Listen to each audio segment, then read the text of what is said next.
Hey everybody, it's Ryan from Riots.org. I wanted to put this video out to address something that I've never really addressed this specifically before, and it's something that's really close to my heart because the Lord has spoken very clearly through the scriptures on this issue that has radically transformed my life and set me free from so much religious bondage. And I just had to get this out and share it with you guys because it is absolutely undeniable in the scriptures, and it's not something you'll hear preached in most churches, because most people don't understand that God really is not counting our sins against us, and it's just set me free from so much stuff, and I have to just get this out here. As you listen to this, it'll do one of two things. It'll make you either really, really angry because you've been spoon-fed a whole lot of lies and you want to, for whatever reason, continue to rub sin in people's faces. Or number two, and this is my hope and my prayer, that it'll make you very, very happy and set you free from a lifestyle of bondage that you have been spoon-fed from religious churches and pastors. So if you guys would turn with me real fast to 2 Corinthians chapter 5, this is where Paul talks about how we've been given a new ministry under the new covenant through Jesus Christ, and we've been given the ministry of reconciliation. Paul writes, "If anyone is in Christ, he is a new creation. Old things have passed away. Behold, all things have become new. Now all things are of God, who has reconciled us to himself through Jesus Christ, and has given us the ministry of reconciliation. That is, that God was in Christ reconciling the world to himself, not imputing their sins against them, and has committed to us the word of reconciliation. Be reconciled to God. For God made him who knew no sin to be sin for us, that we might become the righteousness of God in him." Guys, this is really, really good news. Paul actually says that through Jesus Christ and through the blood of his sacrifice, whenever he died on the cross, that he not only paid for our sins, that he himself became sin. It says that in verse 21, that God made Jesus, who knew no sin, to be sin on our behalf, that we might become the righteousness of God in Christ. Now, this will rattle maybe some of the traditions that you've been taught in church, but if you've received Christ as your Lord and Savior, you are no longer a sinner. Okay? Let that sink in. There is nowhere where Paul is writing to any churches in his introduction and says, to the sinners in Ephesus, or to the sinners in Corinth, or to the sinners in Rome. He always referred to the people of God who had received the blood sacrifice of Jesus Christ as their payment for their sins. He always referred to them as saints. Okay? You're not a sinner anymore if you have received Christ. You're not a sinner saved by grace either. You were a sinner, but then you were saved by grace. Now you are the righteousness of God in Christ. He took your sin from you, put it upon himself. He himself, Jesus Christ, became sin on the cross so that we could become the righteousness of God in Christ. The good news of the gospel is that God is no longer counting people's sins against them, okay? That Jesus Christ became sin, became it for you in your place so that you could become what he is. Jesus became what we were so that we could become what he is. One of the common objections, probably the most common objection that we hear in relation to what I'm saying right now, is 1 John chapter 1, starting in verse 8. If we say that we have no sin, we deceive ourselves, and the truth is not in us. If we confess our sins, he is faithful and just to forgive us our sins and to cleanse us from all unrighteousness. If we say that we have not sinned, we make him out to be a liar, and his word is not in us. Okay, the argument that is usually presented is that even though we have Jesus, we still have sin in our life, and we still have to confess it so that we stay forgiven. Basically, that you have to confess every little sin. Every time you commit a sin, you have to confess it to God to make sure that you stay under the blood of Jesus and that you don't fall out of covenant with God. Let me be very clear with you here. After you receive Christ, you cannot break that covenant with God because you didn't make it in the first place. Jesus did, and you're in him. Okay? It says, if we confess our sins, he's faithful and just to forgive us our sins and cleanse us from all unrighteousness. Whenever you got born again, whenever you came to God initially as a sinner, you confessed your sin to God. You acknowledged that you were a sinner, that you needed the mercy of God in your life, that you needed to receive Jesus Christ. So after you did that, he came into your heart, and that point right there, he cleansed you of all unrighteousness because you received the payment for your sin. Okay? 1 John chapter 2. My little children, these things I write to you so that you may not sin. And if anyone sins, we have an advocate with the Father, Jesus Christ, the righteous one. That means right there that if you do sin, even after you have received Christ, that because you have an advocate with the Father, Jesus Christ, your payment, your propitiation for sin, that God does not see your sin. He doesn't count it against you. God's not going to punish you for something that is not in your nature. Okay? Jesus, when he became sin, when you received him, he forgave you of past, present, future sins. Otherwise, nobody could ever get born again. It doesn't make sense. I understand this is radically and probably diametrically opposed to everything that you've been taught about sin and about forgiveness, but either we're completely forgiven of our sin or we're not. There can't be this in-between thing, and it cannot be based on you constantly confessing and repenting and renouncing and doing all these spiritual religious backflips to try and stay forgiven. That's ridiculous, guys. What if you miss one? What if you forget one somewhere along the line? Am I advocating sin? Absolutely not.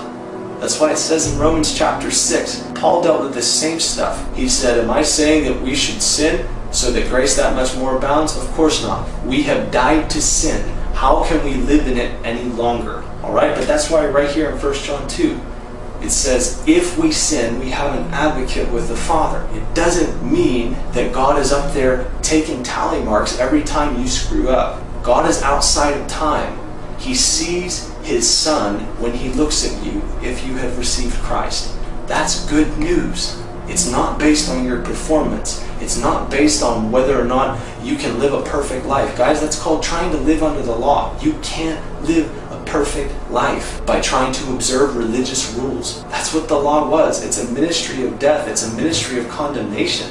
If you're constantly feeling condemned all the time, every time you goof up, it's because you're trying to live under the law. Paul said if you try to live under the law, you have to obey every commandment in the law. You cannot do it. That's why Jesus came for you, guys. That's good news.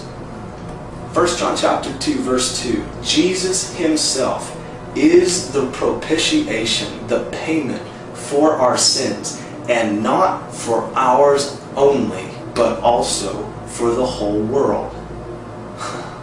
Now, people have argued on this verse for centuries, because the implication right there is that in God's eyes, sin is no longer an issue.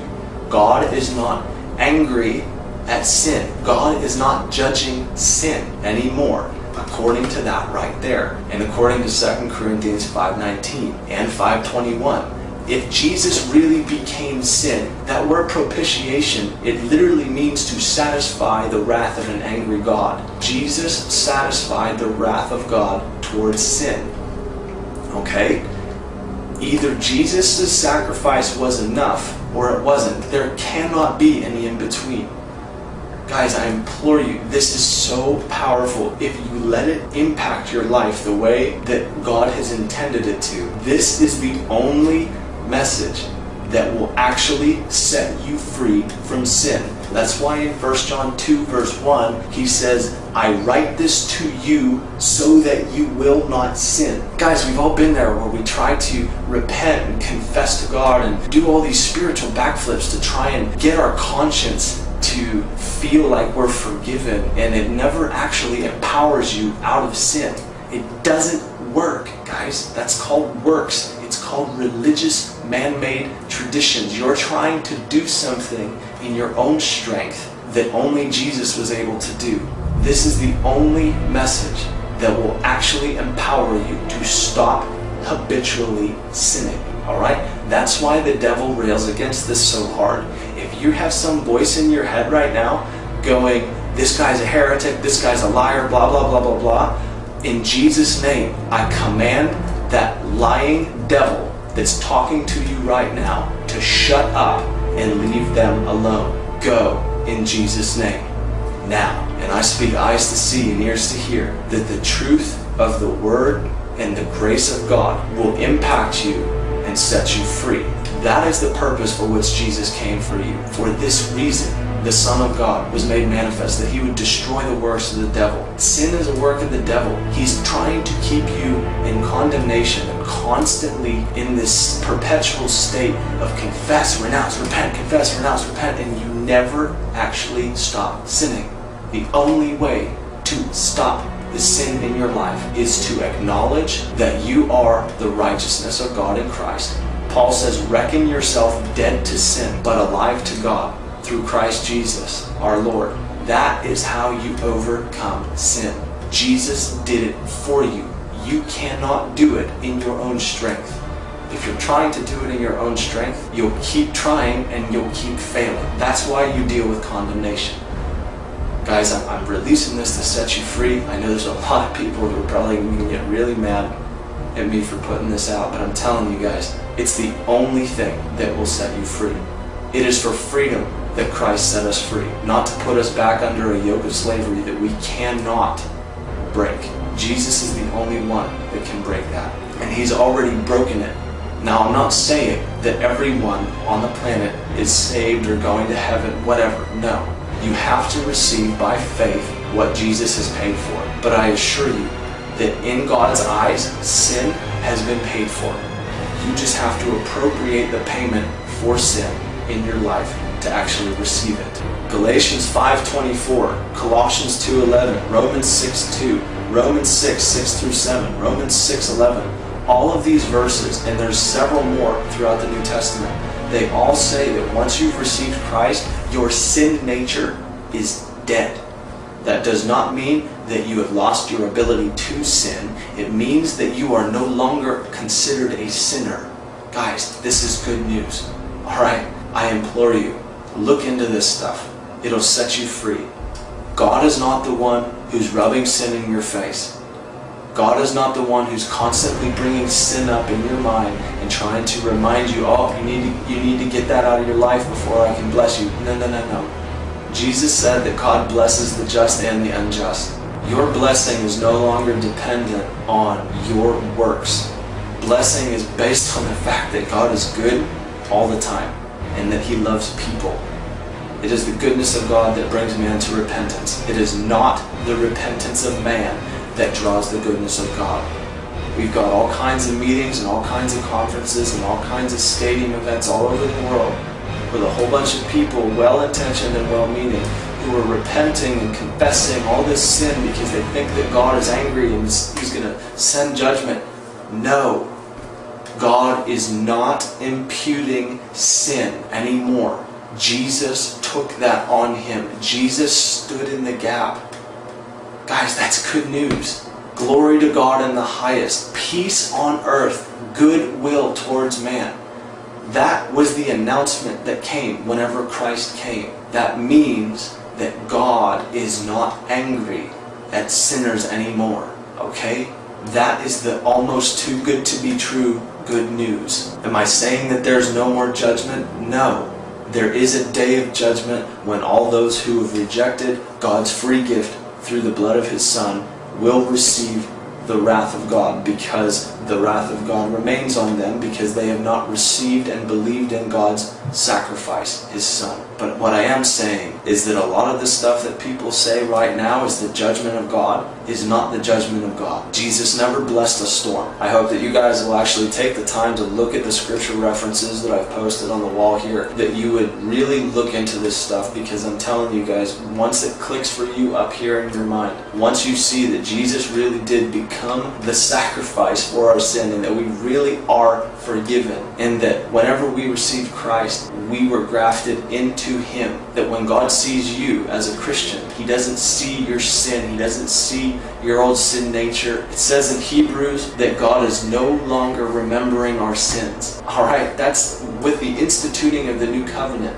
Whenever we receive Christ, God remembers our sin no more. That's just what it says. It's extremely clear, guys. That's good news. Am I saying this is a license to sin? Of course not. That's ridiculous. We died to sin. How can we live in it any longer? God is good all the time. He loves you, and I love you guys enough to speak the truth. I love you guys. We'll talk to you soon.